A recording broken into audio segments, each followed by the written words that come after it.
Este é o programa Saber Direito, que tem trazido aos telespectadores da TV Justiça noções de direito e da legislação brasileira. Nosso contato pode ser feito através do e-mail saberdireito@stf.jus.br. O tema do nosso curso, que se inicia com essa primeira aula, é fidelidade partidária. Fidelidade partidária é um tema de direito eleitoral. O direito eleitoral, por si só, é um direito que se diferencia muito dos outros ramos do direito. Se diferencia, por exemplo, do direito penal, do direito tributário, quando já houve aulas aqui de direito tributário, e a gente viu a competência tributária estadual, competência tributária federal, municipal. O direito eleitoral, ele trata de política e trata de eleições. Por essa razão, é um direito que mexe muito mais com o dia a dia da população, com o dia a dia das pessoas, e mexe muito também com a paixão que as pessoas dirigem a essa questão de eleições, de representação política e de soberania popular. Dentro do direito eleitoral, a fidelidade partidária é possivelmente um dos temas mais complexos, sempre atacado por vários lados, com a pecha de normas inconstitucionais, com a pecha de representação política cambiante ou parcial.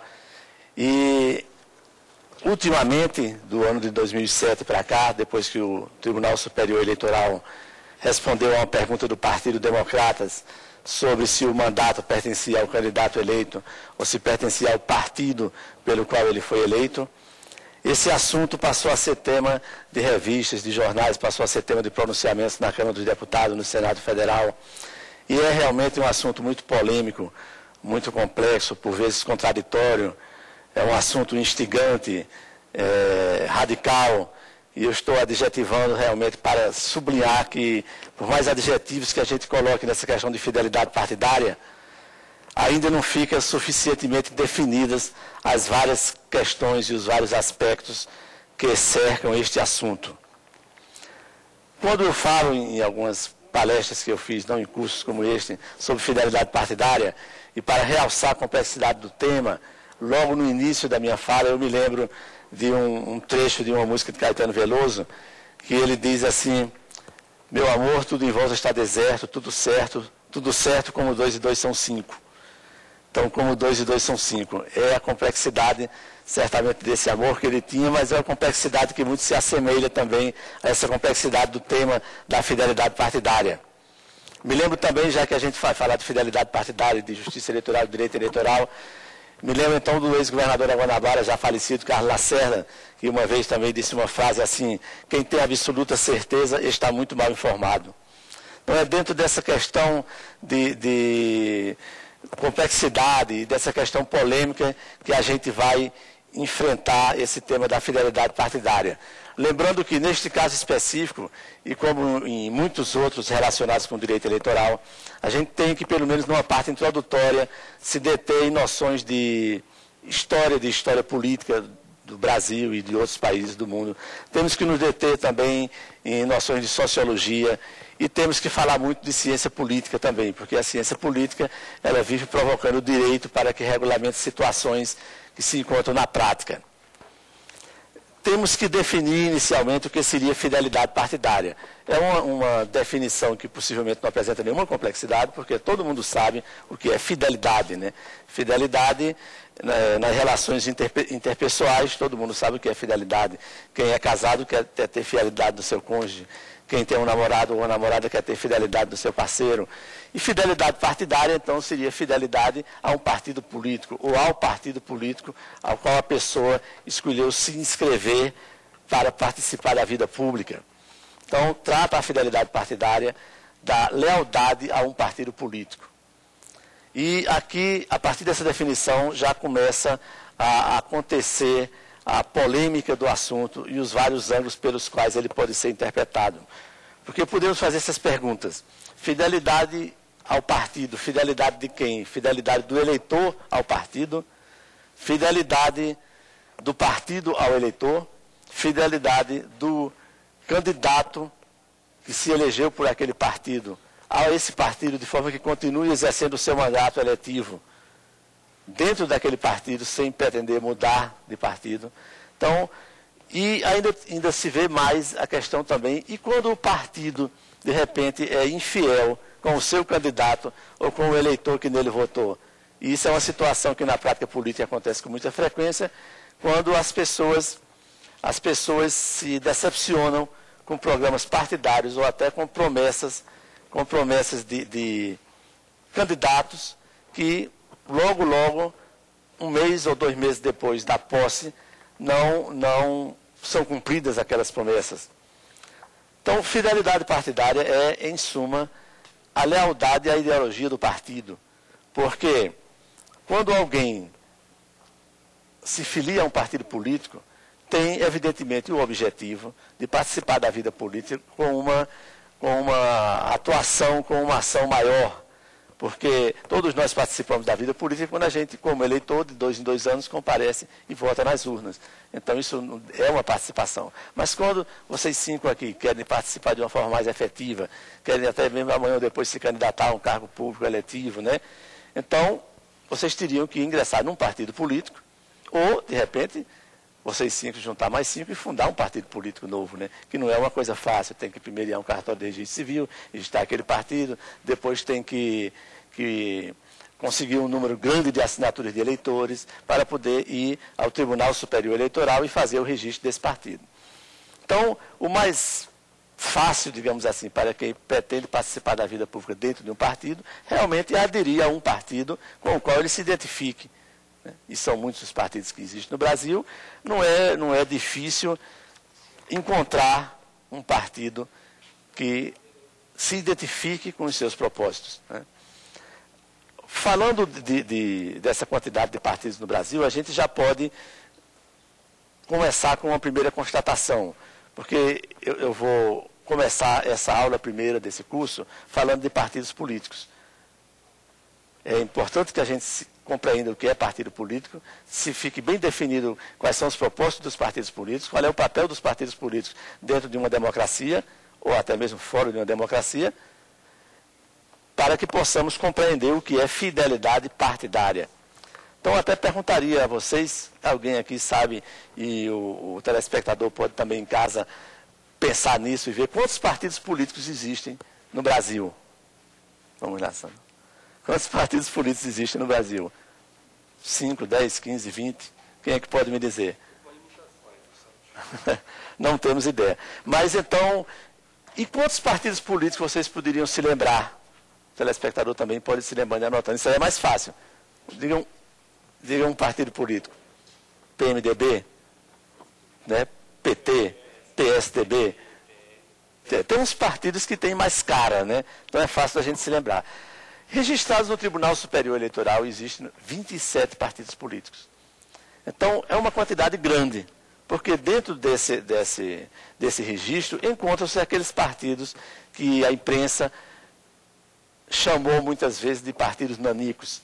São partidos que não têm representatividade nenhuma e que são criados muitas vezes, e eu quero até evitar dar opiniões pessoais quanto a isso. Mas então, quando eu estou dizendo isso que eu vou dizer agora, é o que a gente lê em jornais, o que a gente lê em revistas e o que a gente ouve de pessoas, né? Esses partidos muitas vezes são criados apenas para vender tempo de televisão e para, de repente, elegendo 1 ou 2 ou 3 participantes, poderem logo após trocar de partido para dar sustentação política a governos, né? Para dar sustentação a governos estaduais, governo federal e governos municipais. Essa migração partidária que existe no Brasil, porque todo mundo sabe que a troca de partidos é uma coisa muito frequente, é uma coisa muito grande, e o eleitor brasileiro, e nós estamos falando aqui em ciência política, não é em direito, né? O eleitor brasileiro, ele parece que vota e depois esquece que votou. Não fica muito preocupado em acompanhar se aquele candidato, aquela pessoa que recebeu o seu voto, se ele está tendo uma atuação boa, uma atuação pelo menos dentro daquilo que ele prometeu na campanha. Se ele pelo menos continua no partido pelo qual foi eleito. Isso é uma coisa importante, né? É preciso que haja essa fidelidade, que haja essa lealdade, que haja essa coerência com o que foi defendido, de repente, numa campanha eleitoral. E isso deve continuar pelo menos pelos 4 anos que vai durar aquele mandato. Porque no Brasil, e isso é uma coisa interessante, constatação também de livros de ciência política, nos últimos 100 anos nos Estados Unidos, menos de 30 deputados mudaram de partido. Menos de 30 deputados mudaram de partido nos últimos 100 anos. Aqui no Brasil, somente na legislatura 1999-2002, 250 deputados mudaram de partido. Na Câmara são 513 deputados. Né? Quer dizer, praticamente a metade dos deputados mudaram de partido em 4 anos. É uma única legislatura. E desses 250 que mudaram, alguns deles mudaram mais de uma vez dentro desses 4 anos. Quer dizer, trocaram de partido mais de uma vez. Por que isso acontece no Brasil? É uma coisa que... Por que essa migração partidária é tão intensa? Por que essa infidelidade ao partido é tão frequente? São várias as razões apontadas para esse tipo de comportamento dos nossos políticos.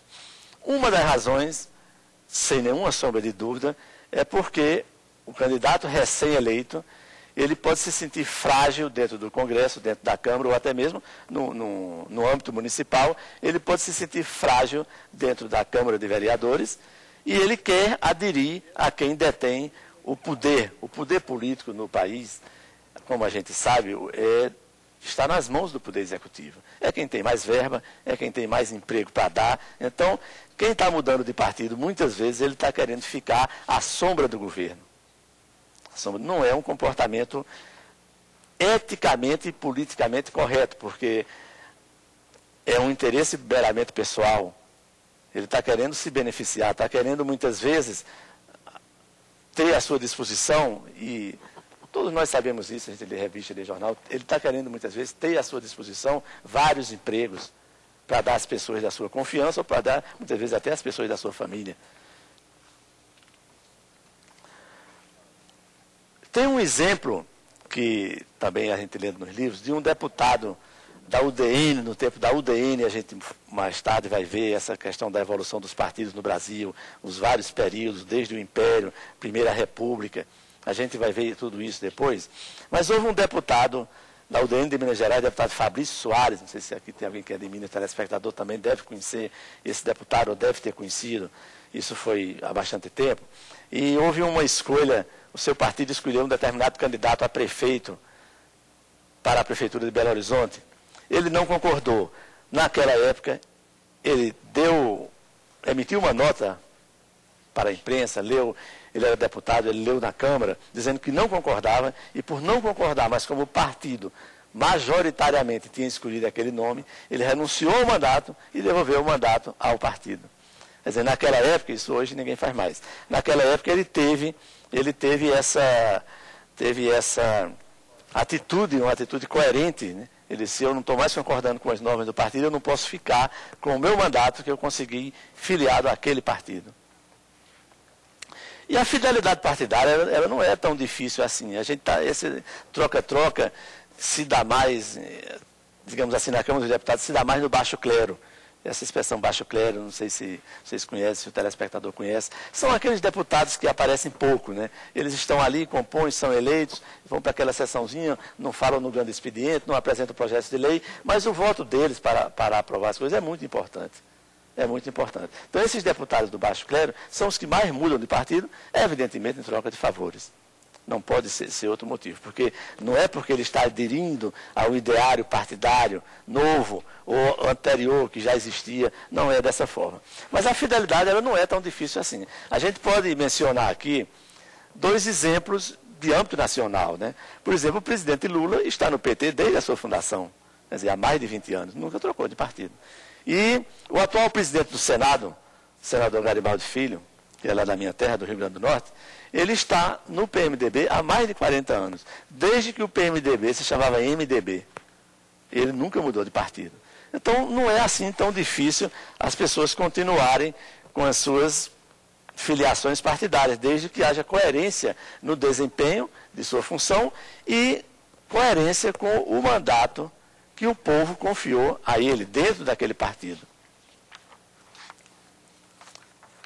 Então, falando sobre partidos e sobre fidelidade, sobre esses exemplos que eu dei, a gente teria que procurar definir o que são partidos políticos. Também é uma definição que não é difícil, né? partido político, todo mundo sabe o que é um partido político, porque todo dia a gente está vendo. E tem esses partidos que a gente conhece, né? PMDB, PSDB, PT, os partidos que são mais fortes e que têm mais cara. Então, um partido político é uma reunião de pessoas que querem influir nos destinos da sua cidade, do seu estado, do seu país, e procuram, então, um ideário partidário, procuram uma linha de ação, colocam aquela linha de ação no seu estatuto, e essa linha de ação normalmente tem aquelas propostas de defesa do interesse público, do interesse popular, do interesse do povo, enfim, porque a soberania popular se apoia no voto que o governo, ele vem do povo, ele nasce do povo, o governo vem do povo e é para o povo. Pelo menos teoricamente é o que a gente sabe sobre soberania popular.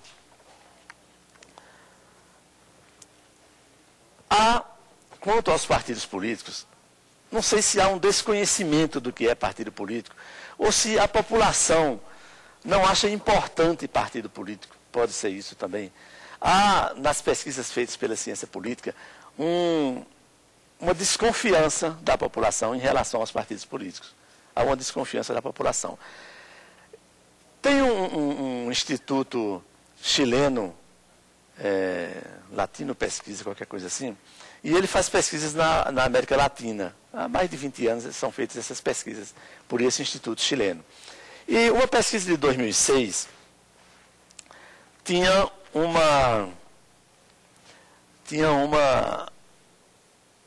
perguntas sobre níveis de confiança da população em determinadas instituições. A instituição que detinha o maior nível de confiança da população são os bombeiros, com 75%. Depois dos bombeiros vem a igreja com 70%. O Poder Judiciário está aí com 45%, isso na América Latina. E os partidos políticos estão aí com 20%. No Brasil, especificamente, a confiança da população nos partidos políticos é de 14%. É muito pouco isso. É um dado realmente alarmante, porque a população não confia nos partidos e certamente quando está votando num determinado candidato, não está votando num partido, com exceções. A gente sabe que há eleitores que são fiéis aos partidos. Somente aqueles partidos mais diferenciados, né? Que eu até citaria, o PT, o PV, de repente o PSOL, que também tem um eleitorado mais consciente. A história dos partidos políticos no Brasil começa no Império, quando havia dois partidos. Havia dois partidos, o Partido Conservador e o Partido Liberal, que eram partidos de fato, eles não tinham registro, não eram partidos de direito, eles funcionavam, se juntava aquele grupo e dizia que ia fazer uma oposição ao imperador, que não havia oposição nenhuma, todo mundo na realidade estava querendo viver à sombra e aos favores do imperador, e então esses partidos no Império Conservador e o Liberal eram grupinhos de pessoas que se juntavam para brincar de fazer política. Na realidade, eles não estavam ali fazendo política séria, né? Porque tudo dependia do imperador. Na Primeira República, ainda não havia partidos nacionais. Alguns estados organizaram partidos estaduais, e esses partidos tinham, como ainda hoje se vê, esses partidos tinham donos.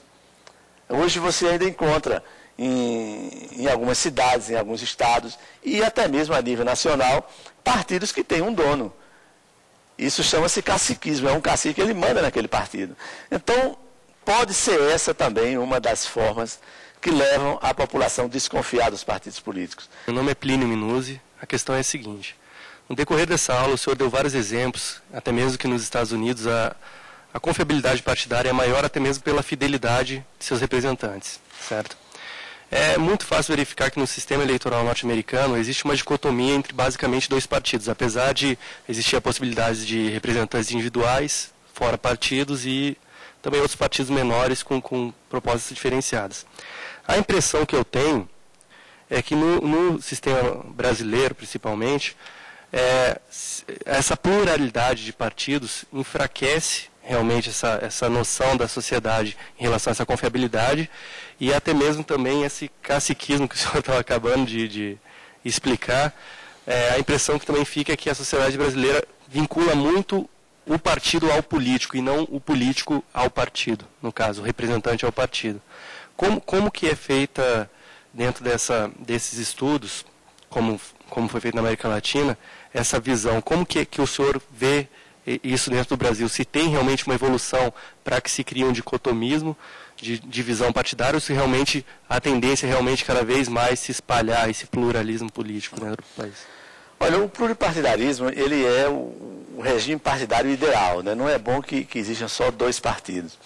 Os Estados Unidos é pluripartidarismo teórico, porque de fato só existem 2 partidos, né? É o democrata e o republicano. Então, de fato só existem 2 partidos. O pluripartidarismo americano, ele é um pluripartidarismo teórico. E nos Estados Unidos tem mais uma coisa, é que esses 2 partidos, eles defendem os mesmos ideais. Eles defendem as mesmas coisas. A diferença que eles mostram aos eleitores é apenas a forma de conseguir chegar lá. Mas, na realidade, nos Estados Unidos, os partidos têm um programa partidário muito semelhante. Porque a sociedade já é muito estável, muito estabilizada, e ninguém quer muita mudança, não. Tanto que o voto lá não é obrigatório, é facultativo, e o comparecimento era pequeno. Agora, como houve essa novidade, Barack Obama, em novembro de 2008, então, como houve essa novidade, a população se motivou a comparecer mais e votar mais.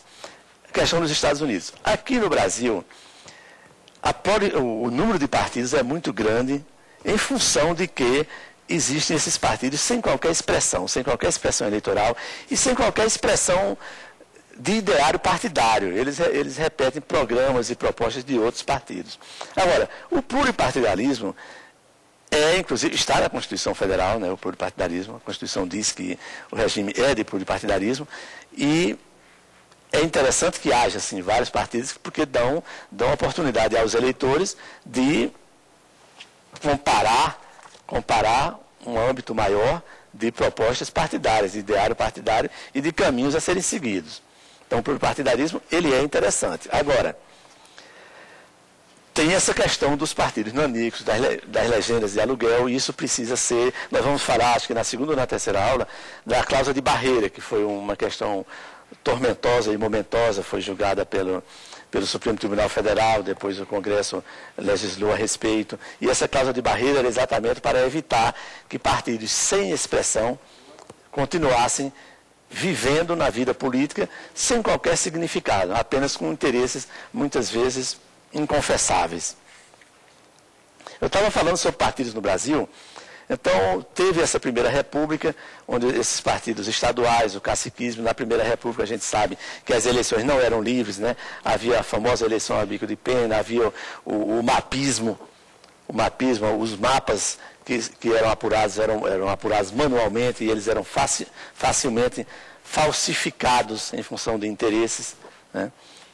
E esse tipo de voto, esse tipo de eleição não dava nenhuma representatividade popular, porque o voto chegava completamente distorcido nos locais de apuração.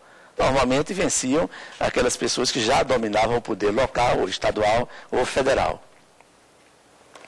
Com a Constituição de 1946, o Brasil viveu um período de democracia, respirou um período de democracia bom, houve muitos partidos, o Partido Comunista foi legalizado, né? Agora, os 2 partidos principais desse período da Constituinte de 46 eram a UDN e o PSD. Eram dois partidos que disputavam com mais frequência o poder nos estados, né? A Constituição de 46 e os ares democráticos que o país respirava nesse período durou exatamente 18 anos, né? Em 1964 veio o golpe militar de 31 de março de 1964 e mudou profundamente a vida política do país. Como todo mundo sabe, essa história é conhecida e já foi lida em livros, já foram feitos filmes sobre isso, não é segredo para ninguém, né? Quando os militares assumiram o poder, eles dissolveram todos os partidos que existiram, que existiam e estabeleceram um regime de 2 partidos apenas, o bipartidarismo, né? Foi criada a Arena, que era o partido que dava sustentação ao regime, e foi criado o MDB, que era o partido de oposição, né? Então, esses regimes de força mais modernos, esses regimes de força da década de 60, da década de 70, eles querem que tenha um partido de oposição, porque, pelo menos, a imagem internacional do governo fica mais limpa, né? Não só tem um partido, não. Tem o partido do governo e tem o partido da oposição. Só que o partido do governo era enorme, porque todo mundo queria ficar do lado do governo, porque quem estava do outro lado não conseguia nada, não conseguia emprego para ninguém, não conseguia verba, não conseguia aprovar projeto, não conseguia fazer nada. E o MDB era um partido pequeno, né? Eu sou do Nordeste, do Rio Grande do Norte, e aqui eu vou dar um exemplo de lá, né? Então, lá no Rio Grande do Norte, na Assembleia Legislativa, diziam que o MDB da Assembleia Legislativa cabia num Fusca, naquele tempo, em 64, né? Porque só tinha 4 deputados. A Assembleia tinha 21 deputados, todo mundo era da Arena, e todo mundo só queria ir para a Arena, quem queria ficar contra os militares no regime de força, né? Então, houve nesse período dos militares 2 partidos no Brasil, Arena e MDB. E esses partidos tiveram uma vida toda controlada, né? Nessa época, eu vou falar isso numa outra aula, foi incluída na Constituição, através da emenda número 1 de 1969, foi incluída uma regra que cassava o mandato de quem mudava de partido ou de quem votasse contra uma orientação do partido. Quer dizer, essa regra de fidelidade partidária que estava na emenda número 1 de 1969 foi uma regra de fidelidade posta tão somente para amparar os interesses do governo. Porque quem votasse, qualquer deputado da Arena que votasse contra uma orientação que viesse do governo, do regime, ele poderia ter o seu mandato cassado.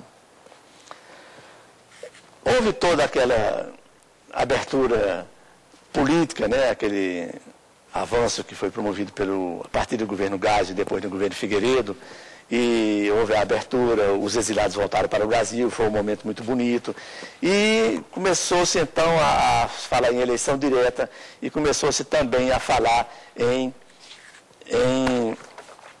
pluripartidarismo, né?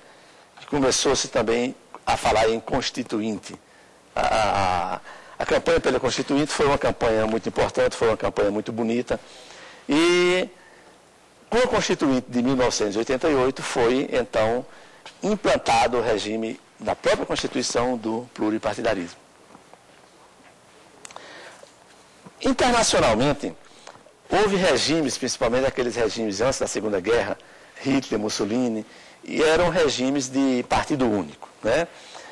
Tem uma frase que se atribui a Mussolini, que ele diz que a Itália não precisa de outro partido que não seja o partido fascista, porque nenhum poderia ser melhor do que aquele partido. Então, nesse período, houve principalmente na Europa, e a Europa até a gente admira muito os países europeus pela sua democracia, pelo seu respeito a direitos humanos. Naquela época não era assim, né? Foi preciso que houvesse a Segunda Guerra para mudar a mentalidade dessas pessoas, né? A representação popular no Brasil, e a gente tem que ver isso quando a gente está falando de partidos políticos, tem uma teoria e tem a prática. Passa pela resposta à seguinte pergunta: o eleitor vota em partido ou vota em candidato? Vocês podem pensar nisso, o telespectador pode pensar nisso. Se quando vocês votaram em determinada pessoa, vocês estavam votando nele ou estavam votando naquele partido ao qual ele pertence. É importante a gente saber disso para desenvolver depois essa questão da fidelidade partidária, porque todo esse imbróglio e toda essa discussão que se dá atualmente, principalmente do ano de 2007 para cá, que se dá em torno de fidelidade partidária, foi porque o Tribunal Superior Eleitoral decidiu, respondendo uma pergunta, uma consulta que foi feita pelo DEM, pelo partido DEM, o Tribunal Superior Eleitoral decidiu claramente que o mandato é do partido e não do eleito. Então, isso foi o que o Tribunal Superior Eleitoral disse. Foi uma decisão que não foi unânime, foi 6-1, mas isso não é importante porque o assunto é muito importante, mas em colegiados é muito comum haver dissenso nas decisões, né? Mas quando o Tribunal Superior Eleitoral decidiu isso, ele lançou uma tremenda discussão nova em torno dessa questão da fidelidade partidária.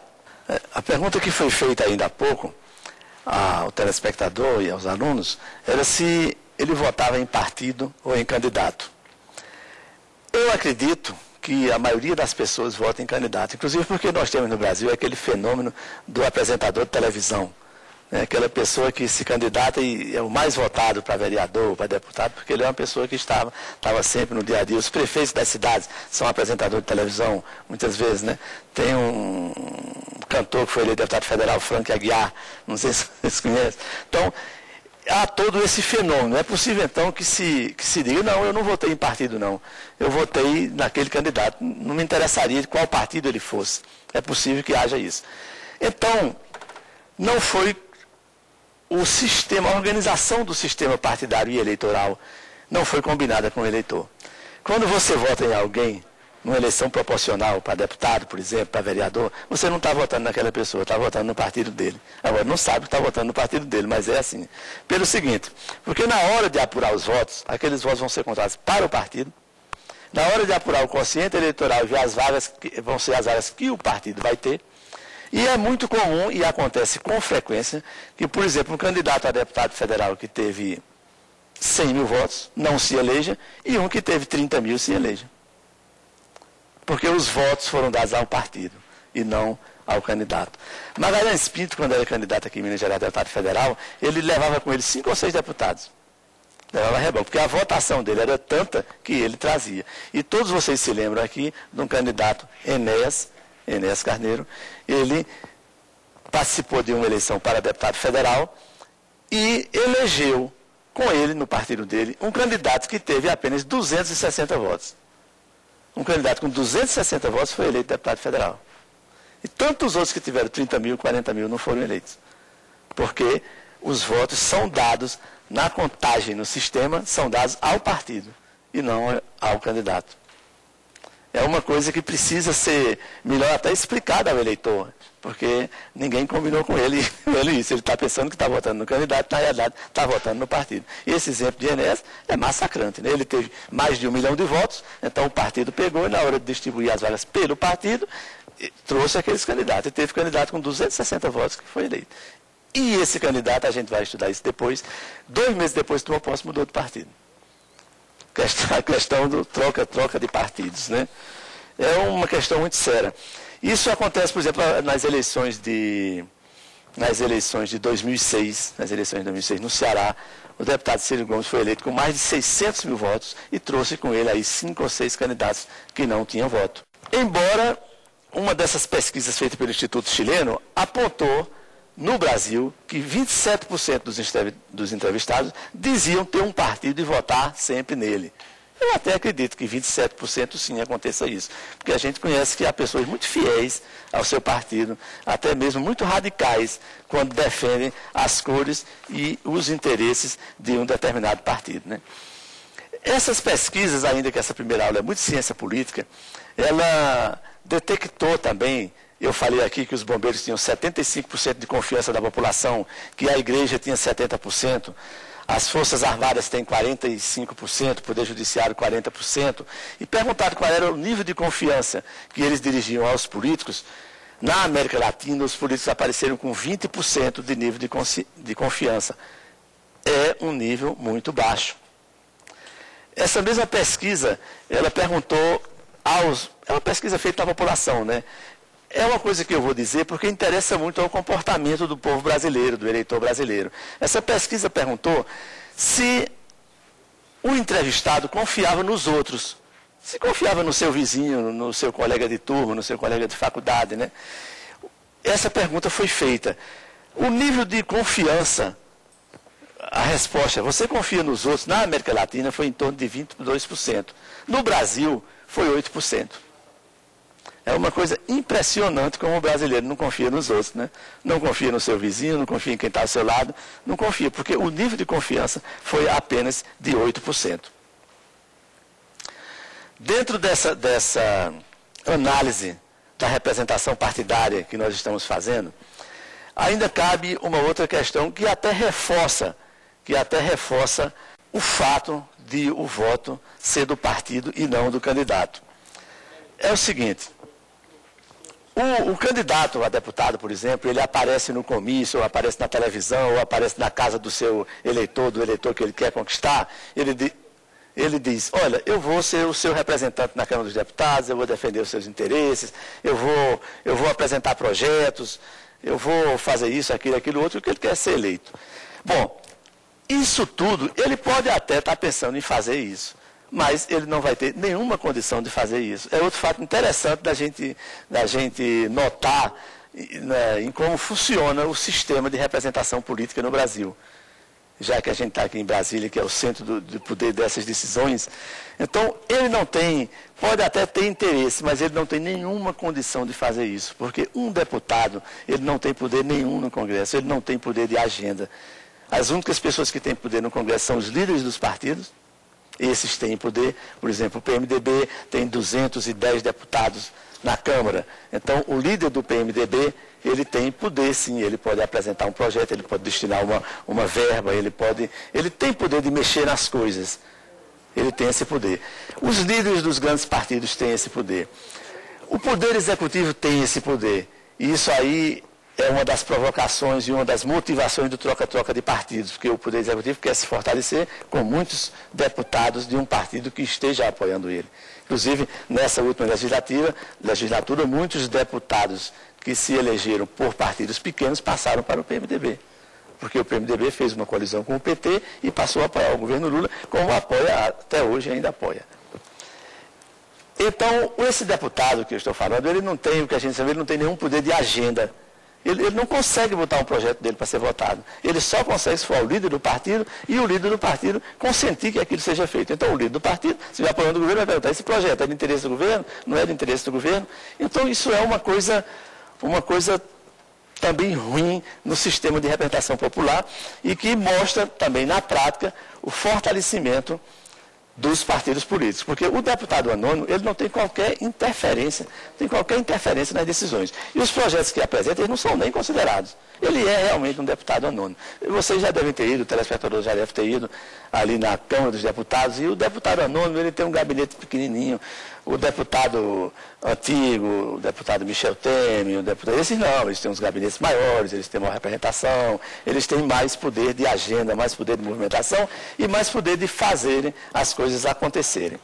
A situação partidária atual do Brasil, ainda complementando isso que nós estamos desenvolvendo nessa primeira aula, é uma situação de pluripartidarismo, com essas reservas que o Plínio apontou aí, que a gente deve pontuar que esse pluripartidarismo ele está demais, porque existe uma grande quantidade de pequenos partidos, os chamados partidos nanicos, as chamadas legendas de aluguel, que estão ali para receber um pouco de fundo partidário e para realmente vender o seu apoio aos interesses dos mais poderosos.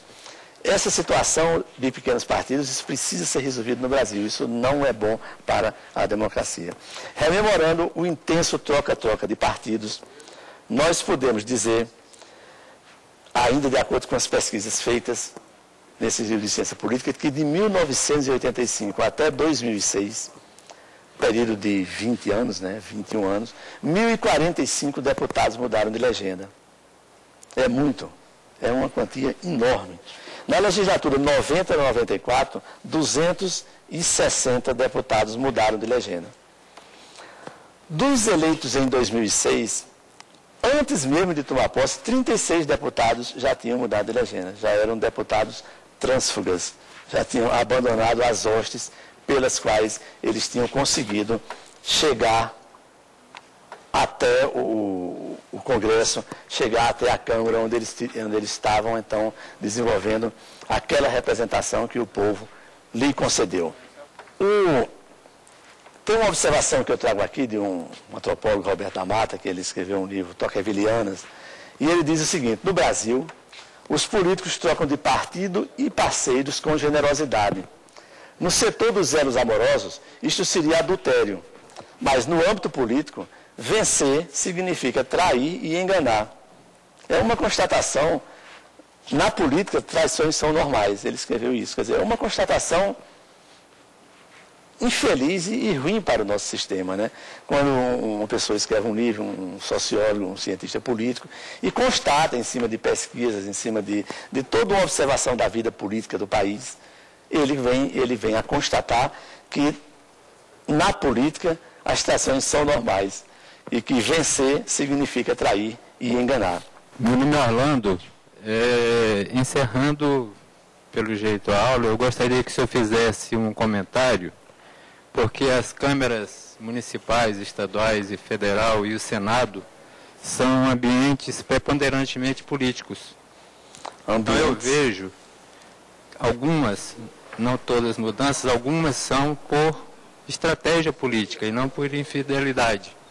Por outro lado, os nossos partidos, eles têm mostrado na história recente que eles trocam de filosofia na medida que vai mudando a história política nacional.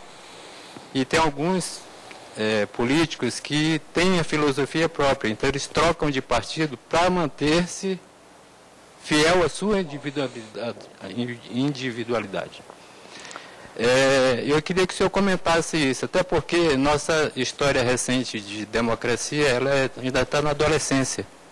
Então talvez esse troca-troca seja em falta de maturidade política. Queria que o senhor comentasse. É bom você dizer que a história recente da nossa democracia está na adolescência, porque então a gente fica com essa grande esperança de que está muito no começo ainda, né? Porque na história republicana do Brasil, mesmo na história política do Brasil, nós já estamos aí com o maior período de democracia, né? Nós estamos montando da Constituição de 88 até 2008, 2009, a gente já está com 20 anos, né?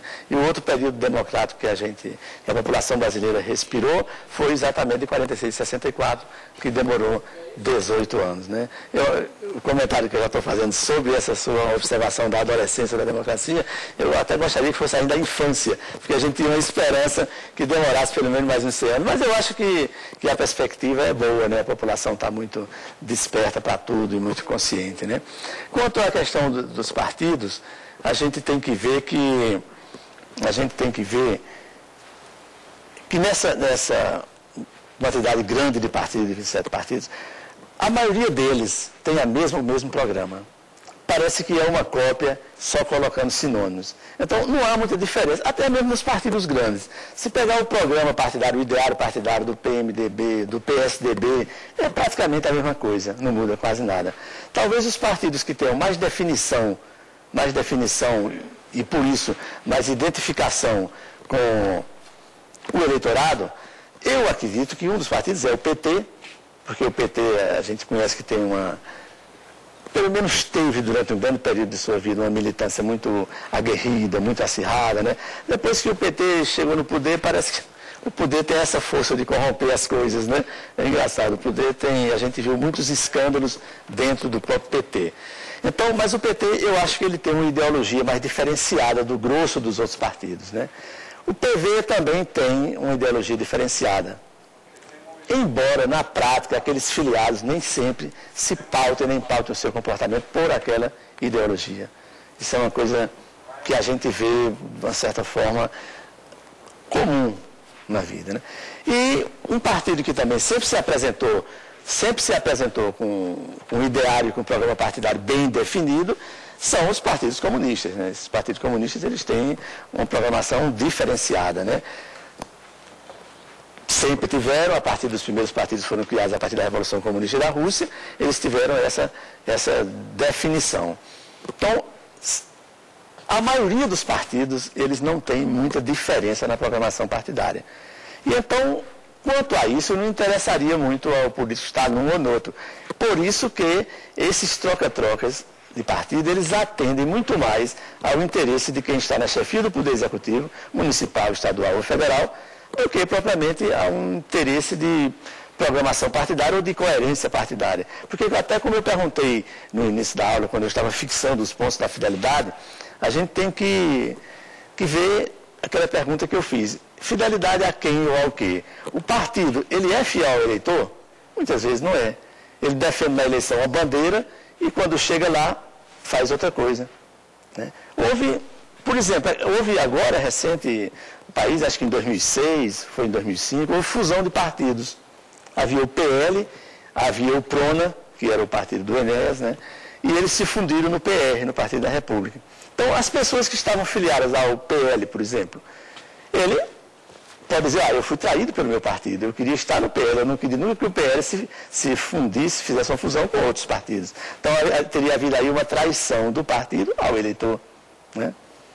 Agora, a traição mais comum, digamos assim, e a traição que nós vamos examinar nessas aulas, nessas nossas conversas, nessas nossas exposições sobre fidelidade partidária, é basicamente essa do político que, no exercício do mandato, ele sai de um partido e vai para outro.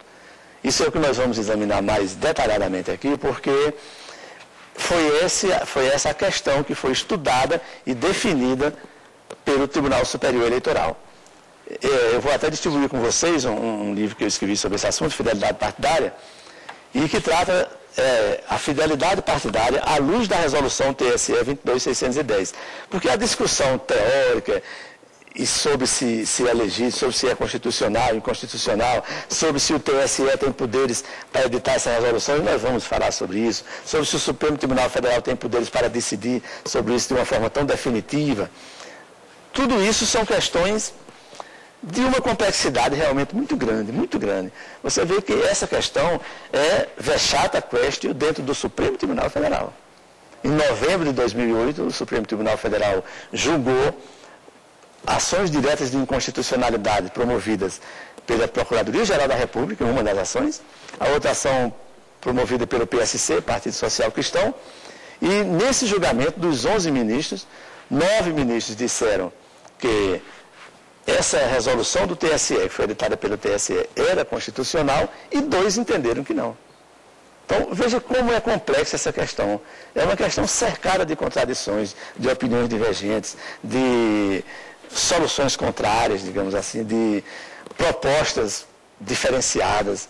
Essa questão da fidelidade partidária que nós vamos estudar aqui é uma questão realmente muito complexa, porque você vê, embora eu repita que de certa forma comum, decisões em colegiados divergentes com votos vencidos, mas isso quando se trata de análise de situações pessoais, quando se trata de analisar uma questão como essa, que envolve todo um comportamento político partidário da nação, que envolve toda a vida política de deputados, de senadores, de prefeitos, de governadores, de vice-governadores, de vereadores, uma questão como essa era de todo desejável, digamos assim, que o Supremo Tribunal Federal ou o Tribunal Superior Eleitoral apresentassem soluções que passassem pela unanimidade do voto dos seus membros. Eu acho que a unanimidade, repito, né, não é comum, pode todo mundo, cada cabeça pensa de um jeito, mas a unanimidade numa situação dessa, ela fortalece muito a vida política e partidária do país.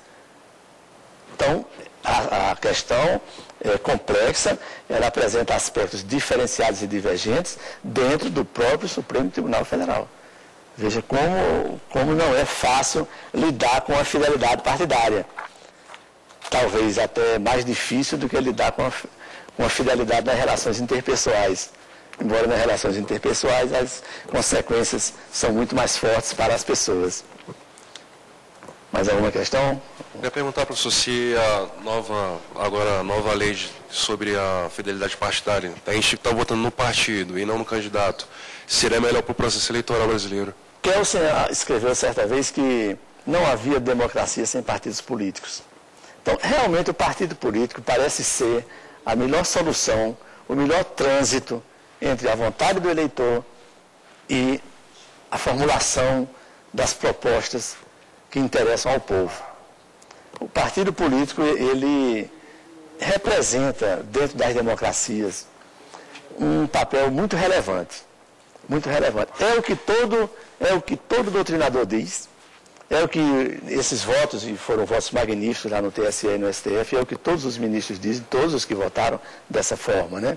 E até os que votaram contra a resolução, eles votaram contra a resolução porque encontraram nela alguns aspectos de formalmente inconstitucionais em alguns aspectos. Mas quanto à questão de o partido ser importante, de que o voto é dado ao partido, isso aí é tranquilo, porque, inclusive, a legislação eleitoral brasileira, ela não permite candidaturas avulsas. Você não pode chegar e se candidatar. Eu vou me candidatar, vai no Tribunal Regional Eleitoral, ou vai na Junta Eleitoral da sua cidade e se inscreve como candidato a vereador. Não pode. Você só pode fazer isso através de um partido político. Então, até esse fato da legislação reforça como é importante a representação político-partidária e não apenas pessoal, né? Os partidos, eles são, sim, importantes para a concretização das democracias, né? E os doutrinadores, todo mundo defende essa forma como a melhor. E isso há muito tempo, porque realmente a candidatura avulsa, nós temos um exemplo no Brasil. No dia 1º de março de 1906, há 102 anos, há 103 anos atrás, foi eleito presidente da República Afonso Pena. Foi, parece que o 5º ou 6º presidente da República do Brasil. Nessa eleição, além de Afonso Pena, 99 outras pessoas foram votadas para presidente da República. Desses 99, 44 só tiveram um voto, deve ter sido o próprio voto. Por quê? Porque qualquer pessoa chegava e se inscrevia como candidato. Não precisava estar afiliado a um partido. É claro que até na prática é uma situação difícil. Hoje seria impossível isso. Em vez de 99, ia ter 1 milhão de candidatos.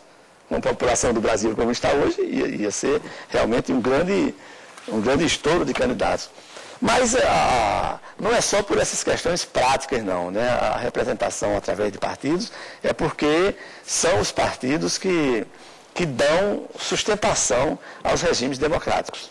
Isso aí é uma questão unanimemente defendida por toda a doutrina especializada no assunto.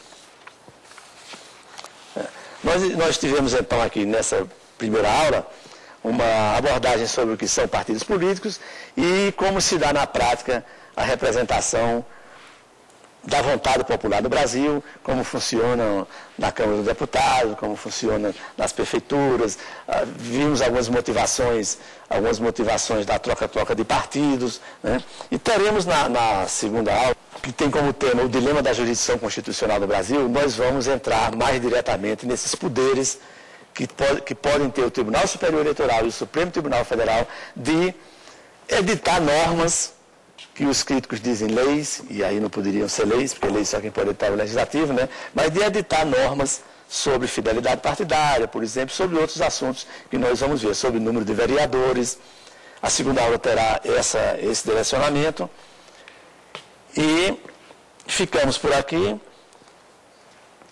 Este é o programa Saber Direito. O e-mail para contato do telespectador com o programa é saberdireito@stf.jus.br. Convidamos todos para assistir à nossa próxima aula.